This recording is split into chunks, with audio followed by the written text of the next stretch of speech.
and namaste everyone. तपाईहरु सबैजनालाई मेरो च्यानलमा स्वागत छ। यदि तपाईहरु मेरो भिडियो फर्स्ट टाइम हेरिराख्नु भएको छ भने मेरो नाम दिपा गुरुङ हो। म युट्युबमा मेकअप, स्किन केयर र भ्लग्सहरु बनाउने गर्दछु। र आजको भिडियोमा चाहिँ म तपाईहरुलाई step by step powder contour tutorial सिकाउन गइरहेको छु। अनि आजको ट्युटोरियलमा म PARI ब्रशेसको गोल्डन ड्रीम कलेक्सनको फेस ब्रशेस युज गर्दैछु, जुन चाहिँ हो air powder brush, foundation buffing brush, seamless contour brush अनि feather highlighter brush। अनि यदि तपाईहरु इन्ट्रेस्टेड हुनुहुन्छ भने हेर्दै गर्नु होला। I personally prefer powder contouring over cream contouring किनकि cream contouring चाहिँ त्यति like harsh देखिन्छ। Well, it depends on how you do it, but then मलाई चाहिँ personally powder contour मन पर्छ because one, it's easy to do, and two, it looks more natural. Therefore, if you're a beginner, तपाईलाई makeup केही नि आउँदैन भने चाहिँ start with powder contouring because powder contouring is very easy. Even for beginners, it's very easy to learn as well. And me, I love powder contouring. That's why I will teach you powder contouring today. So, अब हामी सुरु गरौँ। Powder contouring गर्नुभन्दा अगाडि म foundation लगाउँछु। अनि यदि तपाईहरु फाउन्डेसन कसरी लगाउने भनेर सिक्न चाहनुहुन्छ भने मैले step by step foundation tutorial पनि बनाइसकेको छु, जुन चाहिँ लिंक यो भिडियोको डिस्क्रिप्सन बारमा राख्दिनेछु। अनि अब step by step powder contour सुरु गर्नुभन्दा अगाडि फाउन्डेसन लगाइसके र कन्सिलर पनि लगाइसके र बेसिकली मेरो होल मेकअप कम्प्लिट भइसक्यो। जस्ट कन्टुरिङ, हाइलाइटिङ, ब्लसर मात्र युज गर्न छ। अनि पाउडर कन्टुरिङको लागि चाहिँ म आज 3 वटा मेन ब्रशेस युज गर्न गइरहेको छु। बेसिकली गोल्डन ड्रीम कलेक्सनको फेस ब्रशेस। अनि गोल्डन ड्रीम कलेक्सनको फेस ब्रशेसमा चाहिँ 4 वटा ब्रशेसहरु छ। यो चाहिँ पाउडर ब्रश भयो, यो चाहिँ फाउन्डेसन ब्रश, अनि यो कन्टुरिङ ब्रश, अनि यो चाहिँ highlighter brush. Foundation brush use गरेर चाहिँ मैले फाउन्डेसन लगाइसकेको छु। यो फाउन्डेसन ब्रश चाहिँ एकदमै सफ्ट छ र तपाईको फाउन्डेसन चाहिँ स्पन्जले लगाएको जस्तै राम्रो फिनिश हुन्छ। लाइक त्यो ब्रशले लगाउँदा त्यो स्ट्रोक्सहरु हुन्छ नि, त्यस्तो स्ट्रोक्स त्यति हुँदैन। अनि तपाईले यसरी लगाउनु भयो भने चाहिँ तपाईको फाउन्डेसन एकदम राम्रोसँग बस्छ अनि एकदम स्मूथ अनि फ्ललेस देखिन्छ। यो चाहिँ मैले अस्तिको भिडियोमा युज गरेको थिएँ, जुन चाहिँ step by step how to wear foundation भन्ने भिडियोमा। सो सुरुमा चाहिँ यसले फाउन्डेसन लगाइसके। फाउन्डेसन लगाइसकेपछि म पाउडरले सेट गर्नुपर्छ। पाउडरले फाउन्डेसन सेट गर्नुपर्छ किनकि सेट गर्न भएन भने तपाईको फाउन्डेसन लामो समयसम्म रहँदैन र तपाईको कन्टुर गर्दा पनि कन्टुरिङ राम्रोसँग ब्लेन्ड हुँदैन। अब चाहिँ म पाउडर ब्रश युज गर्छु अनि पाउडरले मेरो फाउन्डेसनलाई सेट गर्छु। पाउडरको लागि one of my most favorite Laura Mercier को पाउडर युज गर्छु। अनि यो पाउडर ब्रश जुन चाहिँ हो air powder brush. Air powder ब्रशले म यसरी पाउडर लिन्छु, टप अफ द एक्सेस, अनि कन्सिलरलाई यसरी सेट गर्छु। तपाईको कन्सिलरलाई सेट गर्नु भएन भने थ्रुआउट द डे राम्रोसँग बस्दैन अनि क्रिज हुन्छ। त्यही भएर यदि तपाई आफ्नो फाउन्डेसन लङ वेयरिङ बनाउन चाहनुहुन्छ भने पाउडरले यसरी सेट गर्नुस्। फ्ल्याट साइड अफ द ब्रशले यसरी पाउडर लिनुस्, टप अफ द एक्सेस, अनि यसरी प्रेस इन गर्नुस्। यसरी प्रेस गर्नु भयो भने चाहिँ तपाईको फाउन्डेसन लक इन गर्छ पाउडरले। अनि अनुहारको सबै ठाउँमा यसरी पाउडर लगाइसक्नु भयो भने चाहिँ अब बफ इन गर्न सक्नुहुनेछ। बफ इन गर्नको लागि चाहिँ ब्रशको टप पार्टले चाहिँ यसरी पाउडर लिनुस्, पाउडर लोड गर्नुस्, टप अफ द एक्सेस, अनि सर्कुलर मोसनमा यसरी बफ इन गर्नुस्। हल्का गरेर, भेरी जेन्टल। अनि केही एक्सेस पाउडरहरु छ भने यसरी ब्रश अफ गर्नुस्। अब सुरुमा म नोज कन्टुरिङ गर्छु। नोज कन्टुरिङ चाहिँ भेरी नेचुरल टाइपको नोज कन्टुरिङ गर्छु। म यो लाइट ब्राउन कलर लिन्छु यसरी, टप अफ द एक्सेस। अनि किनकि नोजमा कन्टुर गर्ने हो, you don't want it to be too harsh. यतिकै प्रडक्ट लिएर यसरी लगायो भने एकदम गडा हुन्छ। त्यही भएर ब्याक अफ माई ह्यान्ड म यसरी ब्रस अफ गर्छु। जति पनि ब्रशमा लेफ्ट छ त्यो चाहिँ जस्ट नोजको साइडमा यसरी लगाउँछु। अनि नोज कन्टुरिङ गर्दा जहिले पनि माथि आइब्रोसम्म यसरी कनेक्ट गर्नुस् र स्लाइड डाउन गर्नुस् यसरी। अनि यो चाहिँ एकदम natural way to contour your nose हो। त्यही भएर नोज कन्टुरिङ त्यति प्रिसाइज छैन, but this is just very natural way to contour your knows.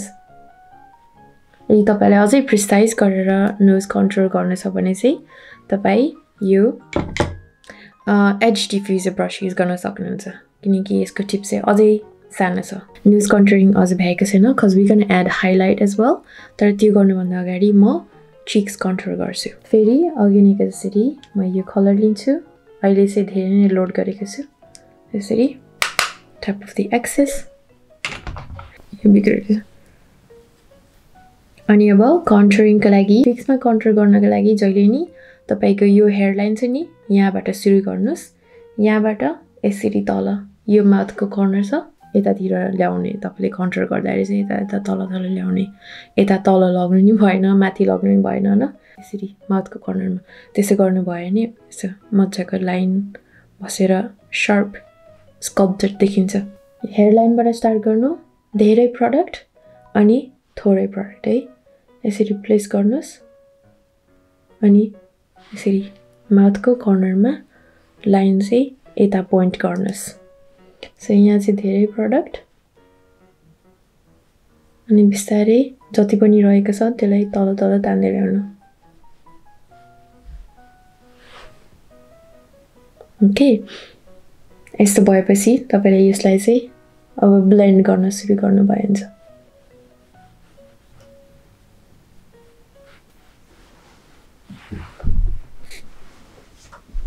When? Have you done in 30 minutes? 30 minutes? Are you bored? अब यो गरिसक्नु भएपछि चाहिँ तपाईले जति पनि यो ब्रशमा लेफ्ट छ यसरी हेयर लाइनमा लगाउनुस् र यहाँ कनेक्ट गर्नुस् अनि मोर भार लिएर जॉ लाइन यसरी कन्ट्रोल गर्नुस् जस्ट जॉको अन्डर अनि यो भागमा जहिले नि यसरी लगाएर तल तान्नुस् किनकि यहाँ मात्र लगाउनु भयो नि यहाँ मात्र हर्श ब्राउन लाइन देखिन्छ तर तपाईले यदि नेक तिर यसरी ब्लेन्ड गर्नु भयो भने चाहिँ यसरी ब्लेन्डेड हुन्छ okay now I'm going to do the same on the other side so यो ब्रश सानो बनाएर चाहिँ तपाईको कन्टुरिङ अझै प्रिसाइज गर्न सकियो So I'm really happy with this brush.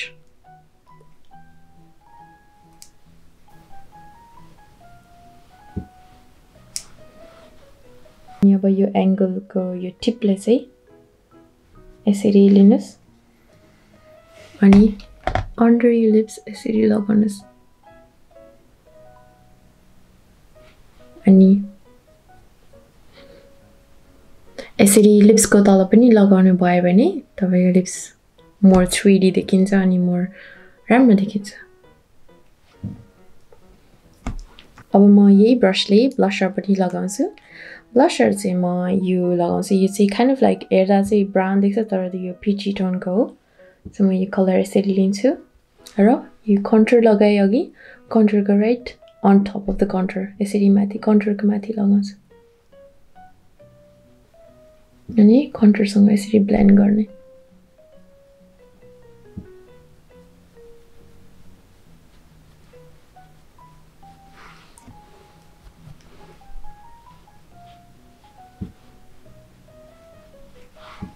अनि अर्को साइडमा नि सेम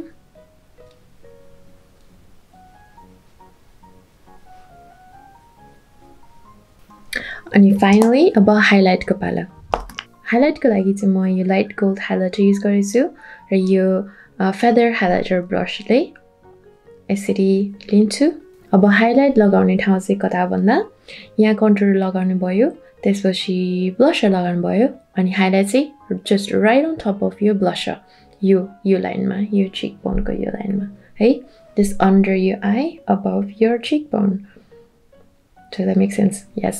अनि हाइलाइट लगाउँदा चाहिँ जहिले नि लाइट खोज्नुस् अनि यो ठाउँमा यसरी हाइलाइट लगाउनुस् अनि यो ब्रशले चाहिँ हाइलाइट लगाउन एकदम कस्तो मजाले डिफ्युज टाइप गरी लगाउँछ नट लाइक हार्श हाइलाइट हैन जस्ट डिफ्युज भएर लगाउँछ so I really like this brush अनि एकदम सफ्ट छ अब हाइलाइट चाहिँ अब तपाईलाई मन परे अनुसार लगाउनुस् यदि तपाईलाई शार्प एकदम ब्राइट हाइलाइट मनपर्छ भने अब यस्तो गर्नुहोस् नेचुरल लगाउन मनपर्छ भने थोरै प्रडक्ट लिनुहोस् र यसरी बिस्तारै हल्का गरेर लगाउनुहोस् अनि थोरै प्रडक्ट बस्छ म अर्को साइडमा नि त्यसरी नै हाइलाइट गर्छु अनि चिनमा पनि अनि नोजको लागि चाहिँ म फिङ्गर युज गर्छु फिङ्गरले यसरी हाइलाइट लिने अनि अब यो नोज कन्टुरिङ चाहिँ नोज कन्टुर गरेर मात्र हैन हाइलाइट गरेर कम्प्लिट हुन्छ किनकि हाइलाइट नोज कन्टुर गरेर द स्याडो राखेर चाहिँ यसलाई स्लिमर देखाउँछ भने तपाईले यसरी हाइलाइटर यसरी यो नोज ब्रिजमा लगाउनु भयो भने अझै उठेको देखाउँछ अनि मोर ग्लोवी देखाउँछ ओभरअल हाइलाइट लगाउने ठाउँ चाहिँ बेसिकली चिक बोन्स चिन यो नोज ब्रिज अनि क्युपिड्स बो कोहीले चाहिँ नोजको यो टिपमा पनि यसरी लगाउँछ तर नोजको टिपमा चाहिँ धेरै लगाउनु भयो भने चाहिँ फेरि ओइली टाइपको देखिन्छ त्यही भएर नलगाए नि हुन्छ मैले चाहिँ हल्का मात्र लगाएको अनि ब्रा बोनमा पनि हाइलाइट गर्न सक्नुहुन्छ but I feel like sometimes like too much जस्तो लाग्छ मलाई ब्रा बोनमा पनि हाइलाइट गरे नि त्यही भएर म यति मात्र गर्छु हाइलाइट चाहिँ nose bridge tip of the nose यो क्युपिड्स बो अनि चिन अनि लास्टै यो चिक बोन्स obviously अनि if you wearing off shoulder तपाईले आफ्नो यो के भन्छ ब्युटी बोन भन्छ नि यो कलर बोनमा पनि यसरी हाइलाइट लगाउनु भयो भने तपाईको शाइनी देखिन्छ कस्तो मजाको ग्लोवी देखिन्छ ओभरअल स्किन यसरी शोल्डरमा पनि लगाउनु जहाँ लाइट हिट हुन्छ त्यही लगाउने यसरी ओके कन्टुरिङ भयो ब्लसर भयो हाइलाइटर भयो अब यसलाई सेट गर्नु पर्यो अनि अब सेट गर्नको लागि म सेटिङ स्प्रे युज गर्छु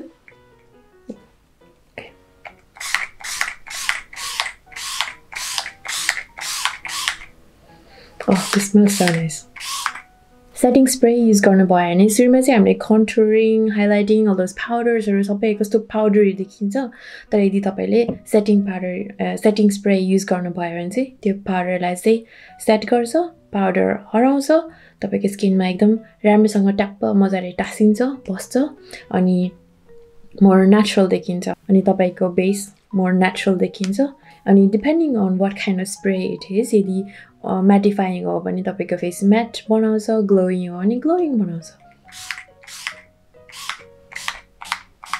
मलाई चाहिँ म्याट भन्दा नि मोर ग्लोवी टाइपको बनाउनको लागि सेटिङ स्प्रे युज गर्छु अनि यो भयो हाम्रो powder contour highlight blusher routine I really hope तपाईहरुलाई यो सजिलो लाग्यो it's very easy practice makes it perfect अनि अहिले त तपाईहरु लकडाउन भएर धेरै टाइम भएको छ होला यदि यही बेलामा प्र्याक्टिस गर्ने cuz other times I'm sure we all are busy with our works college whatever other things that we normally get ourselves involved in अनि तपाईले यसरी कन्ट्रोल गर्नु भयो भने इभन नेचुरल डे लाइटमा पनि तपाईको मेकअप एकदम नेचुरल देखिन्छ न टु केकी देखिदैन किनकि पाउडर कन्ट्रोल हो पाउडर कन्ट्रोल एकदम नेचुरल देखिन्छ that's why I love powder controlling अनि आजको भिडियोमा मैले युज गरेको ब्रशेसहरु PARI ब्रशको गोल्डन ड्रीम कलेक्सनको फेस ब्रशेस हो there are two brushes that are different than our first collection सुरुमा बनाएको भन्दा हल्का डिफरेन्ट छ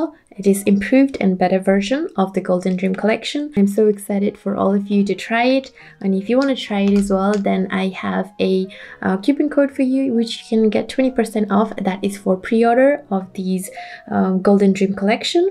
And if you want the face brushes and the eye brushes separately as well, then you can also do that. Alright guys, that is the end of this video. If you have any questions, please leave it down in the comment box below. If you have any video ideas for me, please leave it down in the comment box below as well. If you haven't already, then please do subscribe to my channel.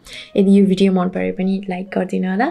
अनि yeah, I think that's it for this video. Thank you so much for watching. Please take care of yourself, stay safe, stay home, and I will see you next time. Bye bye. मेरी माया को नकरा को